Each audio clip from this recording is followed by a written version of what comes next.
नमस्कार दोस्तों, मेरा नाम है विमल सिंह। बालाजी स्टडी अड्डा में आपका स्वागत है। यूपी टेट 2021 एग्जाम के लिए मॉडल पेपर नंबर 1 के अंतर्गत हमने संस्कृत और पर्यावरण के 60 प्रश्न देखे थे। यदि पिछला वीडियो नहीं देखा हो, साइड में आई बटन में वीडियो आपको मिल जाएगा। आज हम देखेंगे मॉडल पेपर नंबर 2, जिसमें हम बाल विकास और हिंदी के कल की तरह 60 प्रश्न जो है वो देखेंगे। तो चलिए शुरू करते हैं प्रश्न नंबर 1 से। सबसे पहला प्रश्न कि संवेग व्यक्ति की उत्तेजित दशा है, ये कथन जो है इनमें से किसका है? तो ऑप्शन एबीसीडी में से पियाजे, वुडवर्थ, वैलेंटाइन या रॉस, कौन सा इनमें से जो है वो सही होगा? तो बहुत इंपॉर्टेंट आपकी ये डेफिनेशन है, आपको एकदम दिमाग में होनी चाहिए कि ये संवेग व्यक्ति की उत्तेजित दशा है, ये वुडवर्थ के द्वारा जो है वो कहा गया था। बी वाला आपका ऑप्शन सही होगा। इस चीज को ऐसे भी आप याद रख सकते हैं कि आपके अंदर संवेग आ रहे हैं और आप उत्तेजित भी ना हो, तो फिर आपका वो संवेग किस काम का, मतलब कहने का है वो चीज फिर व्यर्थ है। तो व्यर्थ से वुडवर्थ में व्यर्थ वर्ड आ रहा है, ऐसे थोड़ा सा जोड़िए कि संवेग जो है व्यक्ति की उत्तेजित दशा है, मतलब संवेग आ रहे हैं। संवेग मतलब भय, क्रोध, हर्ष, इस सारी सारी चीजें आ रही हैं और अब उसके प्रति उत्तेजना नहीं प्रकट हो रही है आपके अंदर, तो फिर वो व्यर्थ है संवेग। इस टाइप से थोड़ा सा जोड़ने के लिए आप याद रख सकते हैं। दूसरा प्रश्न है कि शैक्षिक विकास में मूल्यांकन का अर्थ क्या होता है? छात्रों की प्रगति का आकलन, कक्षा जो अभिलेख है उनका मूल्यांकन, कार्य निष्पादन का मूल्यांकन या ज्ञान क्षमता का मूल्यांकन। तो जब मूल्यांकन होता है तो क्या उद्देश्य होता है? मेन उद्देश्य होता है कि बच्चे ने क्या सीखा है। तो यहाँ पर कक्षा अभिलेख वाला ऑप्शन कट जाएगा, कार्य निष्पादन वाला भी कट जाएगा। दो बचे जो कि कह रहा है छात्रों की प्रगति का आकलन या ज्ञान क्षमता का आकलन। तो कितनी प्रगति उसने की है वो क्यों मैटर करेगी?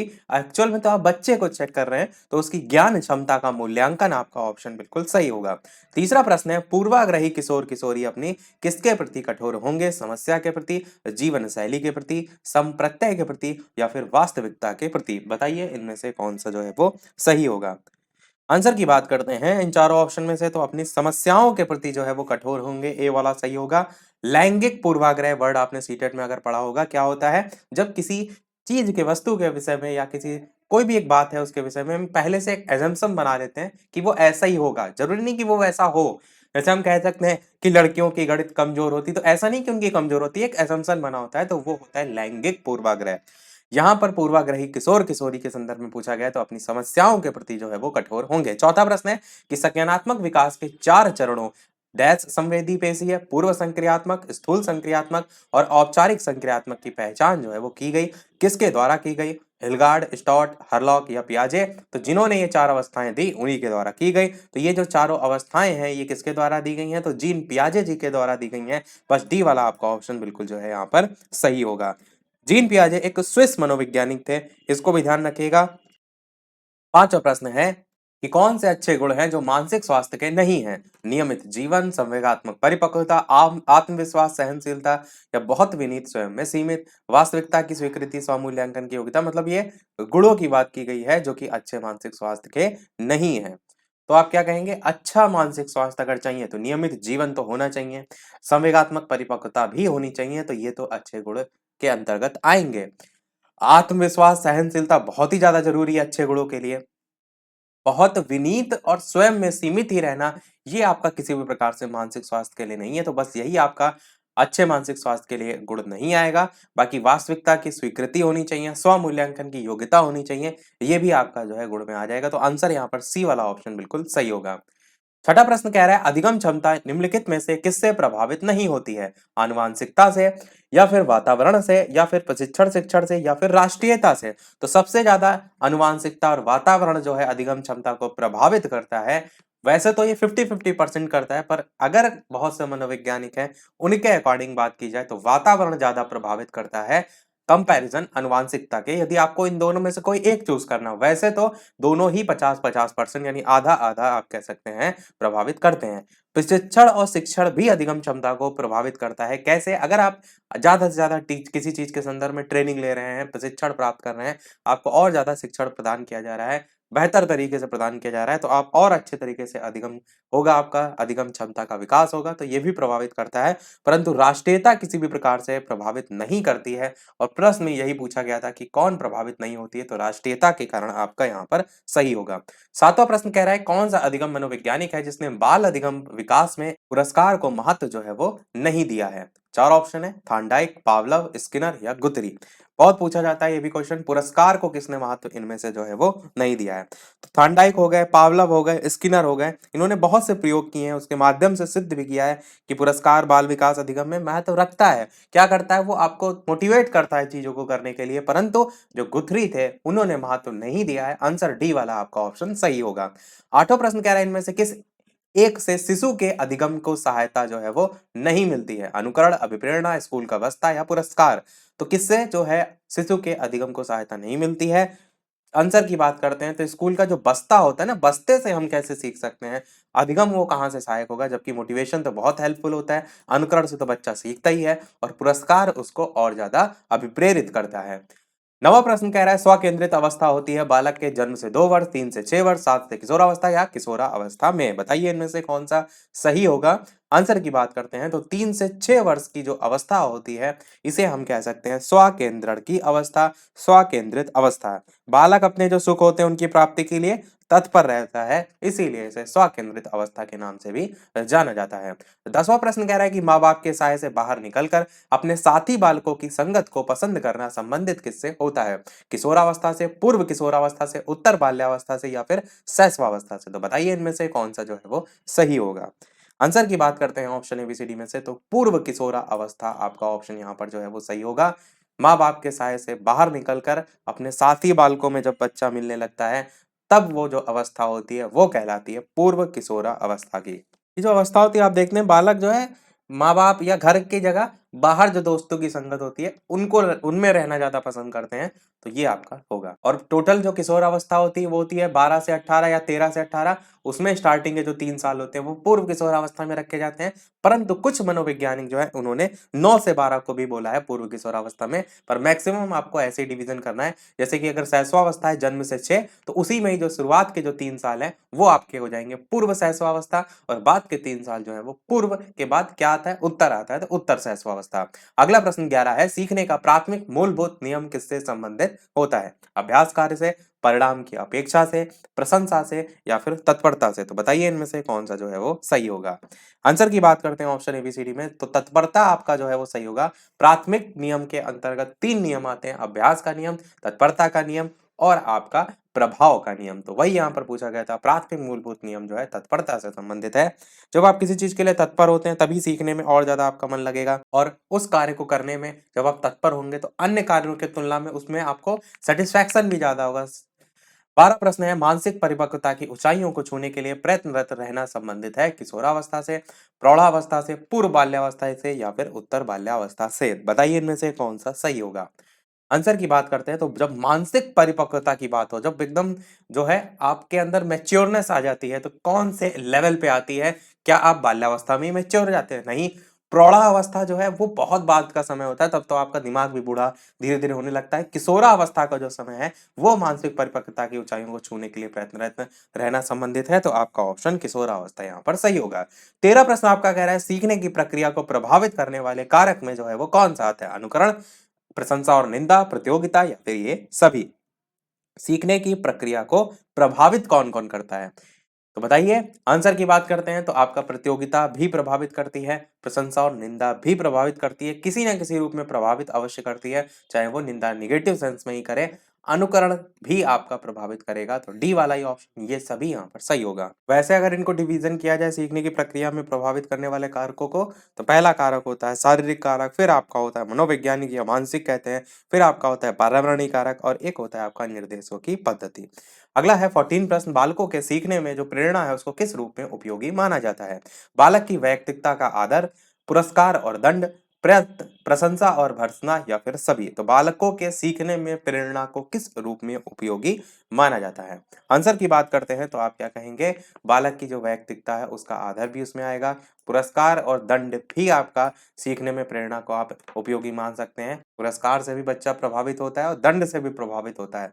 प्रशंसा और भर्त्सना, प्रशंसा तो आप जानते हैं, जब आप किसी चीज़ को देखते हैं, बच्चा जो है करके आया है, उसको आप थोड़ा-सा प्रशंसा कर लें कि आपकी आर्ट बहुत अच्छी है, बहुत ही बढ़िया आपने बनाया है, तो बच्चा और ज़्यादा प्रेरित होता है, अगली बार और बनाता है, तो और ज़्यादा मन से बनाता है, इसलिए प्रशंसा तो बहुत ज़रूरी है। और कई बार जो भर्त्सना है, उसको नीचा दिखाना भी कभी-कभी जो है प्रेरणा में काम करता है, हमेशा नहीं, हमेशा आप वही चीज़ बार-बार करेंगे, तो वो कुंठित हो जाएगा बच्चा। और कई बार ऐसा होता है कि जब आप कहते हैं किसी चीज़ को नेगेटिव सेंस में, तो वो बच्चा उस चीज़ का जो उसके ऊपर असर पड़ता है, वो कभी-कभार पॉज़िटिव भी पड़ता है। इस चीज़ को ऐसे भी समझिए जैसे कि आपने अब एक टीचर हैं, अपने बच्चे को कहा कि तुम याद नहीं करके आते हो, सभी बच्चों के सामने उसको कह दिया, तुम्हें कुछ आता-जाता नहीं, इस टाइप की चीज़ें कह दिया। तो कई बार बच्चे पर प्रभाव पड़ा कि टीचर ने ऐसा कहा, अगली बार वो और ज़्यादा मेहनत करता है, तो वो भी सीखने में प्रेरणा के रूप में ही उपयोग होता है। तो आपके ये तीनों ही ऑप्शन हो जाएँगे, डी वाला उपरोक्त सभी यहाँ पर सही हो जाएगा। 15 प्रश्न कह रहा है कि कक्षा में विद्यार्थियों को अधिगम के लिए प्रेरित करने के लिए किस युक्ति का अनुप्रयोग आप जो है बिल्कुल भी नहीं करते हैं?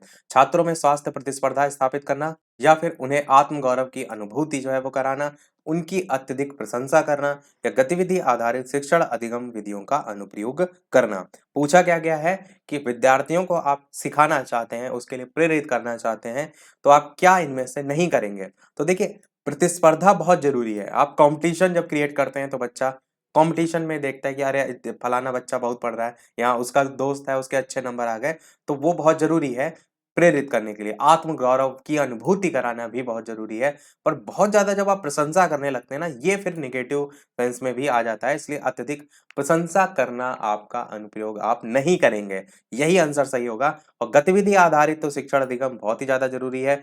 जितनी ज़्यादा आप अलग-अलग गतिविधि कराते हैं, सृजनात्मक क्षमता का विकास भी बच्चे में होता है, क्रिएटिविटी जिसको हम कह सकते हैं। 16 प्रश्न सृजनात्मकता पर ही आधारित है कि बुद्धि और सृजनात्मकता में किस प्रकार का सहसंबंध पाया जाता है? धनात्मक, ऋणात्मक, शून्य, या फिर ये सभी? बताइए कौन-सा इनमें से सही होगा? वीडियो पसंद आ रहा हो, चीज़ें समझ आ रही हो, तो लाइक सभी लोग अवश्य करते रहिएगा, ताकि मुझे भी मोटिवेशन मिलता रहे आपके एक लाइक से। तो आंसर की बात करते हैं, तो कैसा संबंध होता है? तो आप कहेंगे धनात्मक संबंध होता है। कैसे धनात्मक संबंध होता है? क्योंकि बुद्धि जब बढ़ती है, इस चीज़ को समझिए, धनात्मक संबंध का मतलब क्या है? जब आपकी बुद्धि जो है वो बढ़ती है, तो क्या सृजनात्मकता घटती है? आप कहेंगे नहीं, जब बुद्धि बढ़ती है तो सृजनात्मकता भी तो बढ़ती है। तो ये कैसा संबंध है? प्लस संबंध दर्शा रहा है, धनात्मक संबंध दर्शा रहा हो। ऋणात्मक कब होता? जब एक चीज़ बढ़ती और एक चीज़ जो है वो घटती। तो यही चीज़ है, यहाँ पर कैसा संबंध है? बुद्धि जो है वो बढ़ने पर सृजनात्मकता भी बढ़ती है, क्रिएटिविटी भी आपके अंदर आती है, और बुद्धि घटती है तो सृजनात्मकता भी घटती है। ये भी समझिए कि पॉजिटिव संदर्भ नीचे के सेंस में भी है कि अगर एक चीज़ घट रही है तो दूसरी भी तो घट रही है। अगला प्रश्न देखते हैं आपका 17, कि कक्षा में अनुशासन बनाए रखने के लिए सर्वाधिक प्रभावशाली उपाय जो है इनमें से क्या है? अनुशासन इन छात्रों को कक्षा से आप बाहर निकाल देंगे, कभी आपको ऐसा नहीं करना है, ये तो ऑप्शन कतई नहीं सही होगा। शिक्षण को रोचक बनाएं और व्यवहारिक बनाएं, बिल्कुल आपका सही है।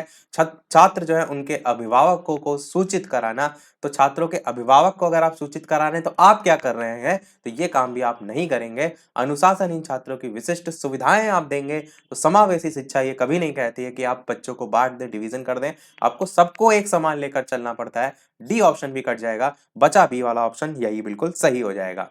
18 प्रश्न देखते हैं कि शैशवावस्था में बच्चों के क्रियाकलाप होते हैं, मूल प्रवृत्त्यात्मक होते हैं, यानी कि मूल प्रवृत्तियों पर आधारित होते हैं, संरक्षित होते हैं, संज्ञानात्मक होते हैं, या संवेगात्मक होते हैं? बताइए इनमें से कौन-सा सही होगा? आंसर की बात करते हैं, तो आप कहेंगे मूल प्रवृत्तियों पर आधारित होते हैं शैशवावस्था में बच्चों के क्रियाकलाप। मूल प्रवृत्ति क्या होता है? जो हमारे अंदर पहले से जन्मजात होता है, जैसे कि भूख, प्यास, दुख, सुख, गुस्सा, ये सब क्या है? मूल प्रवृत्तियां हैं। अच्छा, जो 14 प्रकार की मूल प्रवृत्तियां हैं, वो किसके द्वारा बताई गई हैं? नाम बताइए किसके द्वारा बताई गई हैं? तो आप कहेंगे विलियम मैकडोगल के द्वारा 14 प्रकार की मूल प्रवृत्तियां बताई गई हैं। क्वेश्चन वहां से बहुत पूछे जाते हैं कि कौन सी मूल प्रवृत्ति है और कौन सा संवेग है। हर मूल प्रवृत्ति के उन्होंने संवेग भी बताए, जैसे पलायन मूल प्रवृत्ति तो संवेग उसका भय होता है, युयुत्सा है तो उसका संवेग क्रोध होता है। इसी प्रकार जिज्ञासा मूल प्रवृत्ति है तो आश्चर्य संवेग होता है। यदि आपने अभी तक नहीं याद किए तो उनको जरूर याद कर लीजिएगा। प्रश्न पूछ लिया जाता है कि इनमें से कौन सा मूल प्रवृत्ति नहीं है या इनमें से कौन सा संवेग नहीं है। तो आपका ए वाला ऑप्शन सही होगा। 19 प्रश्न है, जिन विद्यालयों में समेकित शिक्षा जो है वो दी जाती है, उसके शिक्षकों को किस क्षेत्र विशेष में प्रशिक्षित करना चाहिए? विशेष आवश्यकता वाले बच्चों की पहचान और शिक्षण, या फिर व्याख्यान विधि द्वारा शिक्षण, या फिर क्रियात्मकता के साथ शिक्षण, या फिर इनमें से कोई नहीं। तो समेकित शिक्षा जिन विद्यालयों में दी जाती है, उसके जो शिक्षक हैं उनको किस चीज में मेन प्रशिक्षित होना चाहिए? जो विशेष आवश्यकता वाले जो बच्चे हैं उनकी पहचान करें, उनको भी शिक्षण प्रदान करें। देखिए, समावेशी या समेकित शिक्षा क्या है? आप सबको एक साथ बैठाकर मिलाकर पढ़ा रहे हैं। और ऐसा है कि जो विशेष आवश्यकता वाले हैं, जैसे क्योंकि हर बच्चा एक जैसा नहीं होता, एक लेवल का नहीं होता है, किसी को थोड़ा सा ज्यादा, किसी पर ज्यादा मेहनत की आवश्यकता होती है। तो इसलिए समेकित शिक्षा में ये जरूरी है कि जो टीचर है उसकी ये समझ विकसित हो, उसमें वो चीज आए कि वो पहचान सके कि किस बच्चे पर थोड़ा सा ज्यादा ध्यान देना है। पढ़ा वो एक साथ रहा है, पढ़ा सबको साथ में लेकर रहा है, पर उस बच्चे को अगर वही चीज आप पढ़ाएंगे जो एक नॉर्मल बच्चे को पढ़ा रहे हैं, एक विशेष आवश्यकता वाले बच्चे को नहीं समझ में आ रही है, तो आपको पहचानना है, उसके अकॉर्डिंग उसको पढ़ाना है ताकि वो भी उसमें शामिल हो सके। इसलिए 20 प्रश्न है, निम्नलिखित में से किस समूह के बच्चे को समायोजन की समस्या होती है? औसत बुद्धि के बच्चे, ग्रामीण बच्चे, अध्ययनशील बच्चे, या कुशाग्र बुद्धि के बच्चे? आंसर की बात करते हैं तो समूह का कौन सा बच्चा है जिसको समायोजन की समस्या होती है? तो जो कुशाग्र बुद्धि का बच्चा होता है। आप देखते हैं क्लास में इतने बच्चे होते हैं, एक बच्चा ऐसा होता है जो सब कुछ आता है, जिसको जिसको सारी चीजें आती है, जो आप पढ़ा रहे हैं, पढ़ाने वाले हैं, वो भी आ रहा है।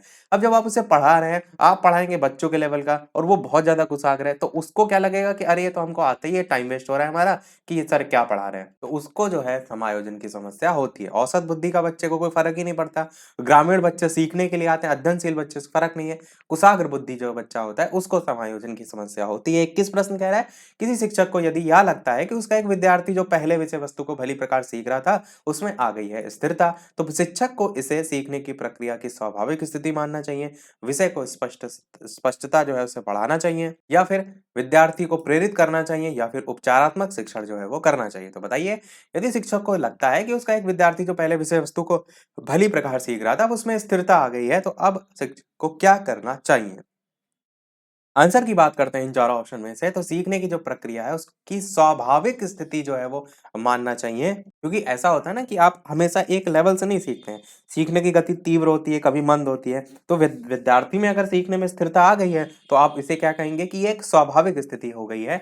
तो सीखने की प्रक्रिया जो है उसकी एक स्वाभाविक स्थिति जो है वो मानना चाहिए। अगला प्रश्न देखते हैं। 22, किस अपनी कक्षा के एक विद्यार्थी की प्रवृत्ति को यदि शिक्षक बदलना चाहते हैं तो उसे विद्यार्थी के साथ कड़ाई से पेश आना चाहिए। कभी भी आपको ऐसा आंसर टिक नहीं करना है कड़ाई से या दंड इस टाइप की। सीटेट में आपने ये चीज पढ़ी भी होगी अगर आपने सीटेट की परीक्षा दी होगी। दूसरा कह रहा है कि कक्षा के अन्य विद्यार्थियों के उससे ना जानने योग्य दूरी बनाए रखने के लिए कहना होगा।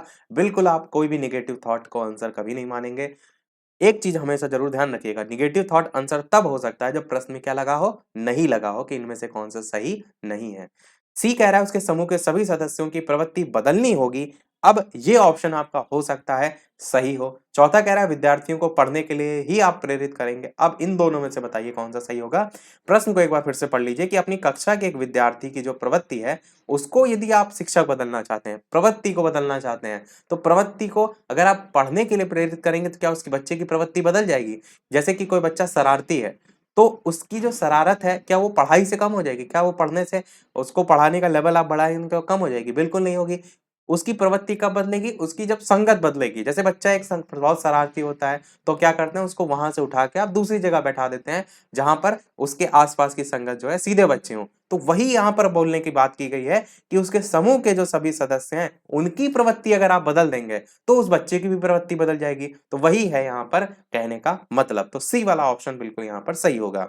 23 प्रश्न, कि विकास का वही संबंध परिपक्वता से है जो उद्दीपन का है। तो बताइए, उद्दीपन का किससे होता है संबंध? परिवर्तन से होता है, प्रतिक्रिया से होता है, प्रयास से होता है, या परिणाम से? तो विकास का वही संबंध परिपक्वता से है। तो कौन सा इनमें से सही होगा? तो आपका स्टिमुलस संबंधित होता है रिस्पॉन्स से, प्रतिक्रिया से, आपका सही होगा। अगला प्रश्न देखते हैं। 24, की पियाजे मुख्यतः किसके क्षेत्र में योगदान के लिए जो है वो जाने जाते हैं? भाषा विकास, ज्ञानात्मक विकास, नैतिक विकास, या फिर सामाजिक विकास? कौन सा इनमें से सही होगा? तो पियाजे की जब भी बात होती है, जीन पियाजे की जब भी बात होती है, तो आप क्या कहेंगे कि वो जो है संज्ञानात्मक क्षेत्र से संबंधित है, और बी वाला ऑप्शन ज्ञानात्मक की बात कर रहा है, तो यही आपका ऑप्शन जो है वो बिल्कुल सही होगा। अगला प्रश्न देखते हैं 25 की जब कभी दो या अधिक व्यक्ति एक साथ मिलते हैं और एक दूसरे को प्रभावित करते हैं तो वो एक सामाजिक समूह का निर्माण करते हैं। ये कथन आंशिक रूप से सत्य है या कदाचित सत्य है या फिर असत्य है? तो बताइए इनमें से कौन सा सही होगा। जब कभी दो या अधिक व्यक्ति एक साथ मिलते हैं और एक दूसरे को प्रभावित करते हैं तो एक सामाजिक समूह का निर्माण जो है वो करते हैं। आंसर की बात करते हैं तो ये कथन आपका बिल्कुल जो है वो सत्य है। बी वाला आपका ऑप्शन सही होगा।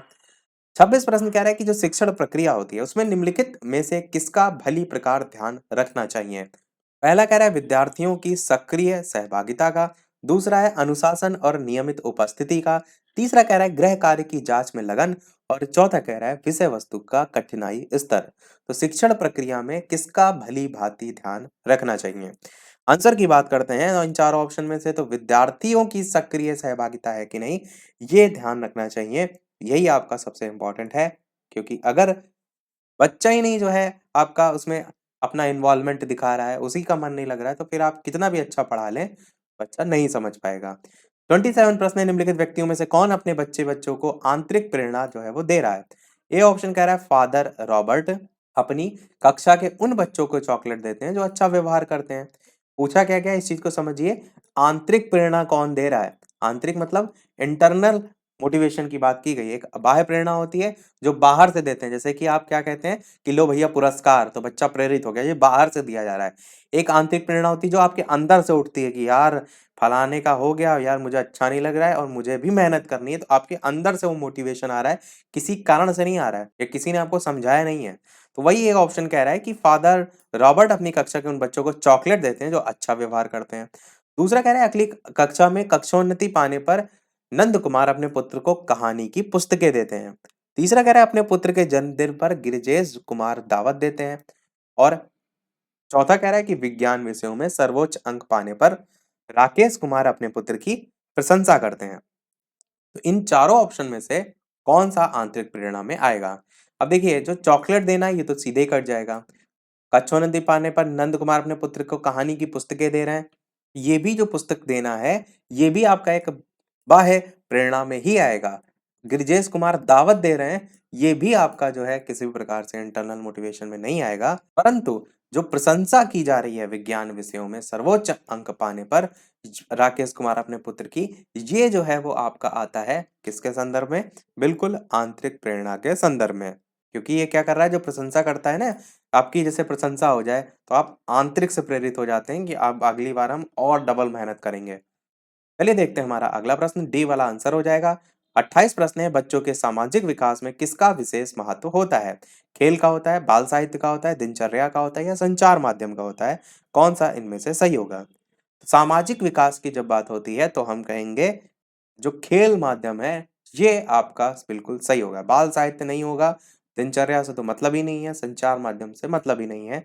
खेल और बाल साहित्य में आंसर हो सकता था, परंतु जो खेल है वो ऐसा साधन है जिसके माध्यम से बालक की जो मूल प्रवृत्तियां होती हैं, जो कि अभी हमने बताई थी क्या होती हैं, ये उसको बाहर लाता है।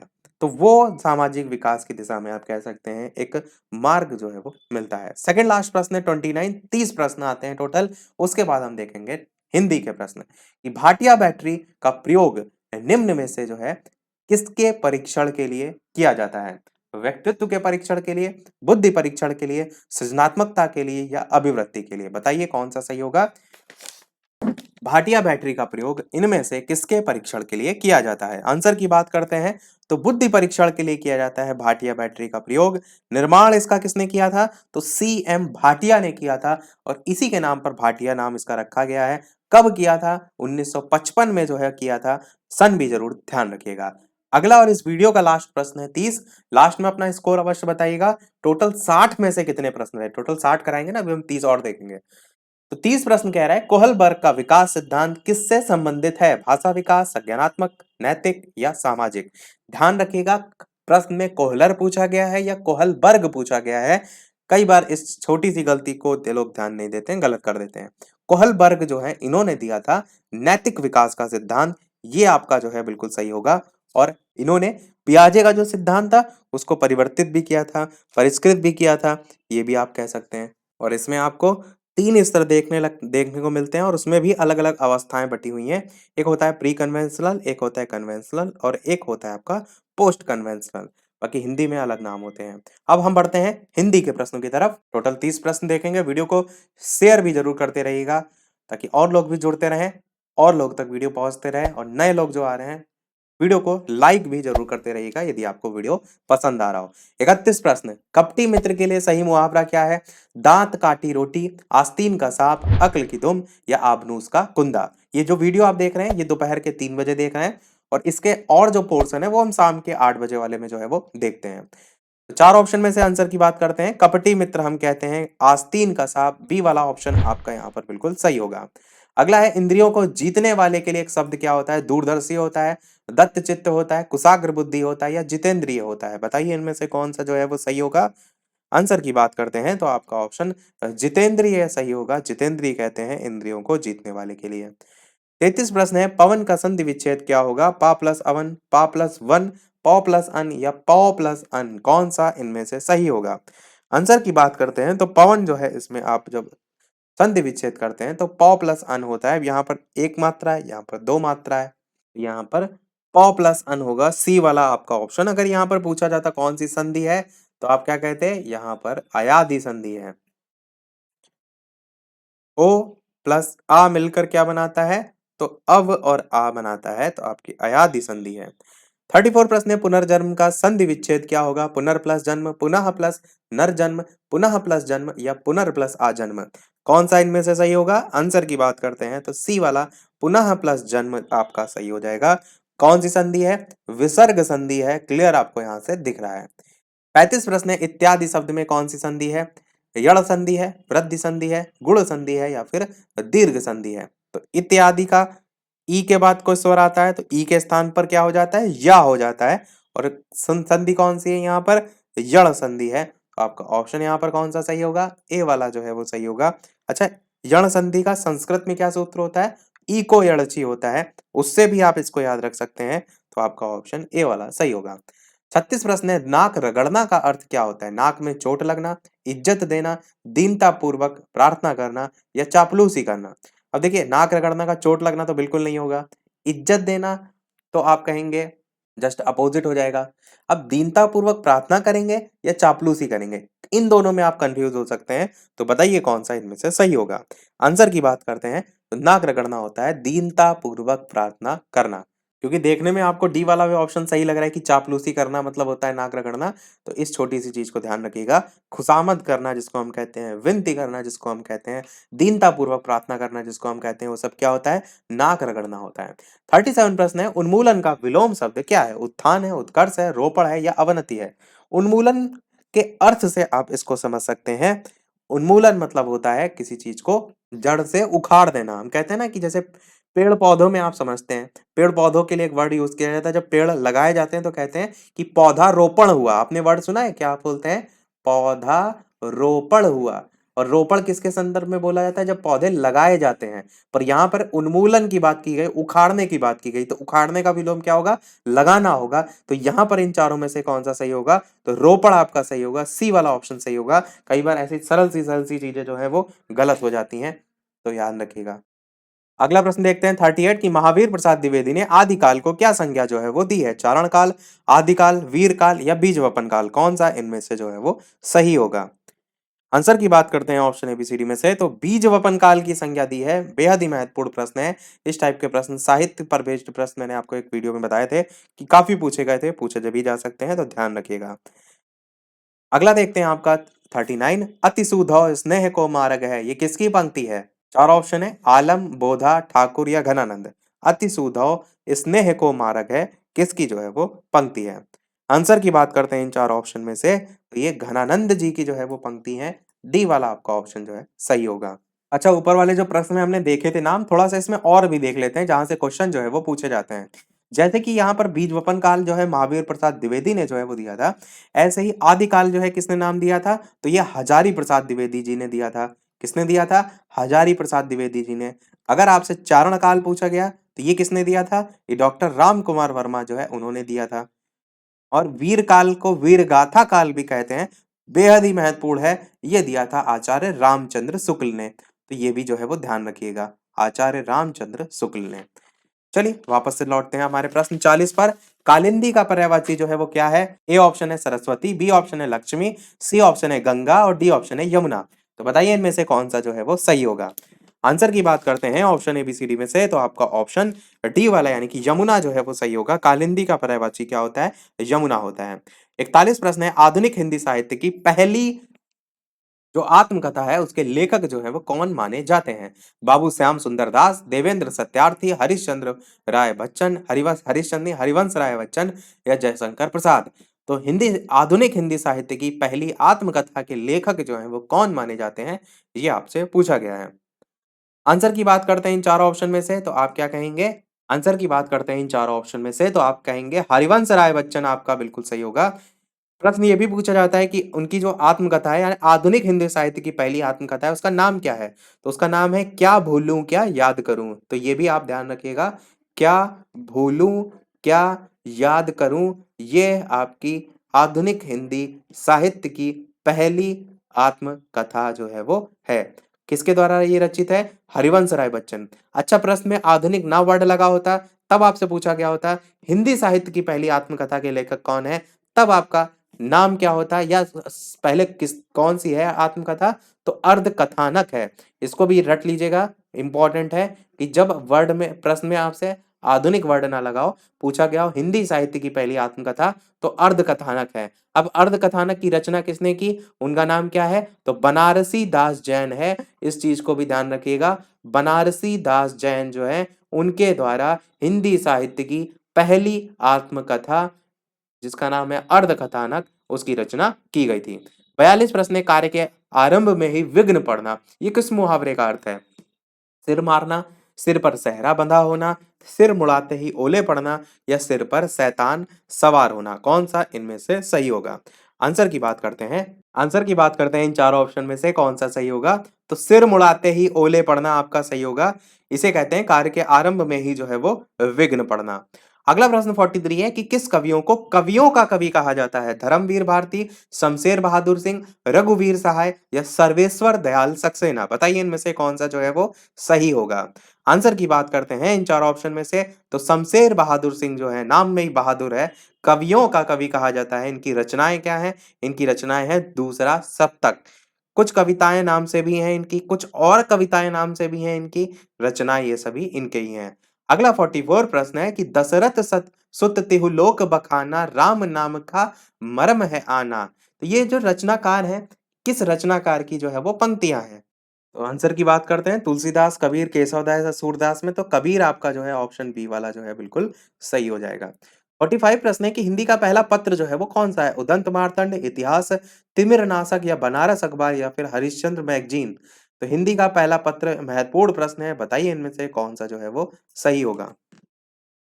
आंसर की बात करते हैं ऑप्शन एबीसीडी में से, तो आपका उदंत मार्तंड जो है बिल्कुल सही हो जाएगा।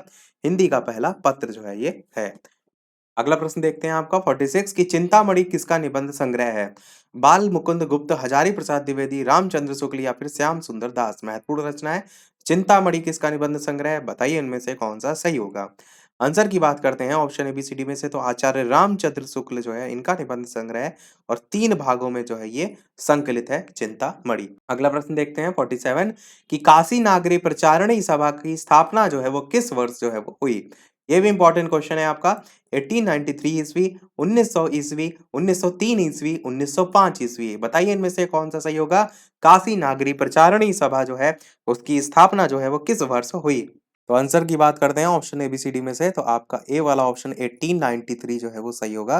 काशी नागरी प्रचारणी सभा की स्थापना की गई थी, किसके द्वारा की गई थी? तो श्याम सुंदर दास जी के द्वारा जो है वो की गई थी। श्याम सुंदर दास जी के द्वारा।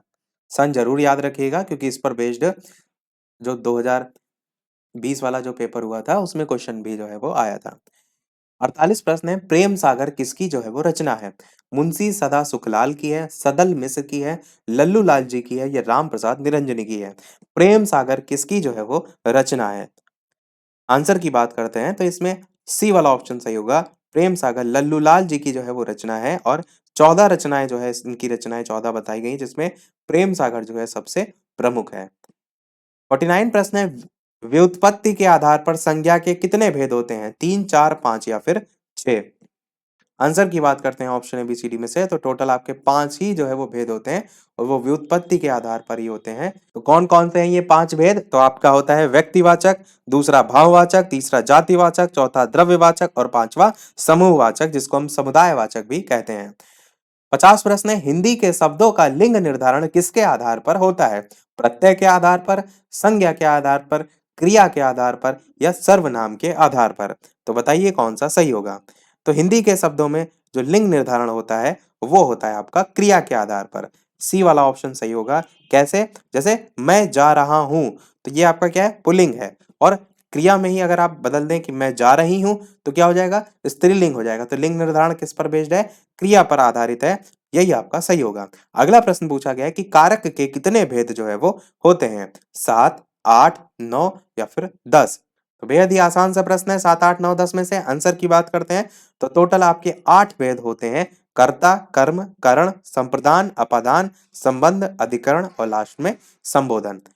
इसके अलावा अगर संस्कृत में पूछा जाता है तो संस्कृत में जो है वो 7 कारक होते हैं। कौन सा कारक नहीं होता है? तो आपका संबोधन कारक जो है वो नहीं होता है। बस यही आपका जो है आपको याद रखना है जब संस्कृत में ये पूछा जाएगा। हिंदी में जब पूछा जाएगा तो 8 कारक होते हैं और 8 आपका यहाँ पर आंसर हो जाएगा। 52 प्रश्न है कि घा का उच्चारण स्थान कौन सा होता है? मूर्धा, कंठ, तालु या दंत? बताइए इनमें से कौन सा सही होगा। आंसर की बात करते हैं तो घा का चरण स्थान होता है आपका। तो आपका एक सूत्र भी संस्कृत में होता है। सूत्र होता है आपका किससे संबंधित? घा से संबंधित। का खा गा गा अंगा ये सब आते हैं अकुह विसर्जया नाम कंठा में। तो का वर्ग में जितने आते हैं वो आपके आते हैं कंठ उच्चारण से और ये भी आपका का वर्ग में आता है। तो कंठ आपका ऑप्शन यहाँ पर बिल्कुल सही होगा। तालु की क्या लिए होता है? ईचु ऐसा नाम तालु यानी कि जो चा वर्ग होता है चा छा जा जा इया ये सब आते हैं तालु से संबंधित। मूर्धा में आपका आता है ऋतु रसायन मूर्धा। यहाँ पर आपका टा वर्ग आता है टा ठा डा डा डा इरा ये सभी इसमें आते हैं और आपका दंत जो है लितु लसानाम दंता होता है सूत्र। तो ता था दादा ना ला शा ये सब इसमें आते हैं। संस्कृत सूत्र अगर आपको याद है ना तो आपको कभी इसमें कंफ्यूजन नहीं होगी, कभी आपका गलत नहीं होगा। उनको आप एक बार देख सकते हैं। बाकी अगर आपको ऐसे भी पता है तो भी आप ऐसे भी याद रख सकते हैं। 53 प्रश्न है कि छा वर्ण किसके योग से जो है वो बनता है? 4 ऑप्शन है, बताइए इनमें से कौन सा सही होगा। तो आपका जो छ होता है ये एक संयुक्त वर्ण होता है और ये मिलकर बनता है का और श से। ये वाला ध्यान रखिएगा यानी कि ए वाला ऑप्शन सही होगा। इसमें मेन आपको क्या ध्यान रखना है कि ये जो ये वाला श होता है ये बनता है जब छ की बात है। कौन कौन से होते हैं संयुक्त वर्ण? तो छ, त्र, ज्ञा और श्रा भी आपका देखने को मिलता है। तो ये आपके संयुक्त वर्ण होते हैं। अगला प्रश्न देखते हैं 54 की शुद्ध वर्तनी का चयन जो है वो कीजिए। अपरिचितता 4 प्रकार से लिखा हुआ है। बताइए इनमें से कौन सा जो है वो सही होगा। आंसर की बात करते हैं तो आपका ऑप्शन यहाँ पर सी वाला जो है वो सही हो जाएगा जो कि आपको अपरिचितता इस प्रकार से लिखना है। ये जो है वो ध्यान रखना है। 55 प्रश्न है कवि का स्त्रीलिंग शब्द क्या होगा? कवयित्री लिखने को शुद्ध वर्तनी में बहुत पूछा जाता है। तो मैंने आपको शायद पिछले वाले पहले मॉडल पेपर में बताया भी था। तो बताइए इनमें से कौन सा सही होगा। आंसर की बात करते हैं तो कवयित्री जो है आपका लिखा जाता है जो आपको सी वाले ऑप्शन में दे रखा है इस टाइप से। इसको लिखने की प्रैक्टिस भी जरूर कर लीजिएगा, मतलब देख लीजिएगा कैसे लिखा जाता है। कव अलग है, या में छोटी की मात्रा, त्र में बड़ी की, इस टाइप से। 56 प्रश्न है तरणी का पर्यायवाची शब्द क्या होगा? सूर्य, नाम, युवती, नदी? बताइए इनमें से कौन सा जो है वो सही होगा। तरणी का पर्यायवाची शब्द जो है वो क्या होगा? आंसर की बात करते हैं इन 4 ऑप्शन में से तो तरणी का पर्यायवाची जो है आपका सूर्य होता है। परंतु यहाँ पर हड़ा की जगह ना आ जाए तब आपसे पूछ लिया जाए तरणी का पर्यायवाची क्या होता है तो इसका पर्यायवाची आपका होता है नाव या किश्ती या नौका। इस चीज को ध्यान रखिएगा। अगला देखते हैं आपका 57 मीन का पर्यायवाची शब्द क्या होता है? सिखी होता है, शापक होता है, विभावरी होता है या मत्स्य होता है? कौन सा इनमें से सही होगा। और ऊपर जो मैंने तरनी लिख के बताया था ये आपको बड़ी ई की मात्रा भी देखने को मिलती है। कंफ्यूज ना होइएगा, नाम मतलब मैंने बता दिया तरनी और तरणी में। मीन का पर्यायवाची आपको बताना है सिखी, शापक, विभावरी या मत्स्य, कौन सा इनमें से जो है वो सही होगा। और तरनी तरनी जो है इनमें आपको नौका एक दूसरे में भी जो है मिलाकर भी पर्यायवाची देखने को मिलते हैं, यानी कि तरणी में भी कई बार नौका ऑप्शन में दे दिया जाता है, तो ऑप्शन के अकॉर्डिंग जो है वो करिएगा।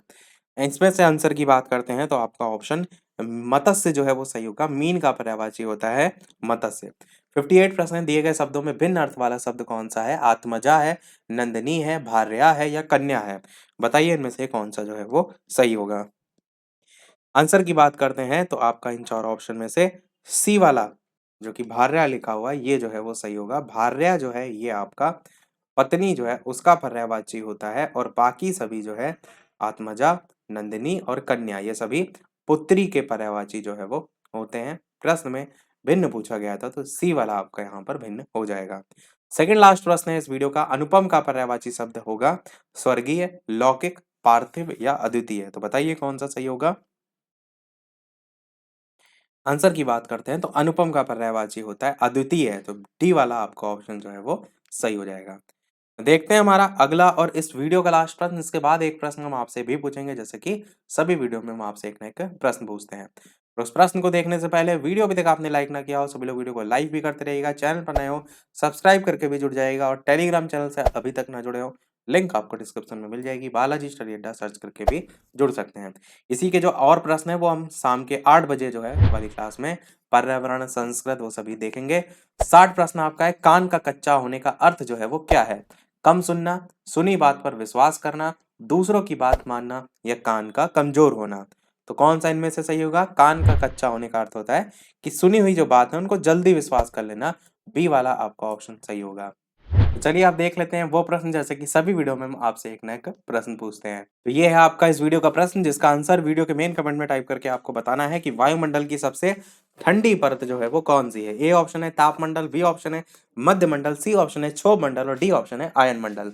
इसका आंसर हम देखेंगे आज ही जो है वो शाम के 8 बजे वाली क्लास में, और उसमें संस्कृत और ईवीएस के क्वेश्चन हम जो है वो देखेंगे, टोटल 60 प्रश्न। तो आज की वीडियो में इतना ही रखते हैं, मिलते हैं फिर अगले वीडियो में कुछ नए प्रश्नों के साथ, नए टॉपिक के साथ।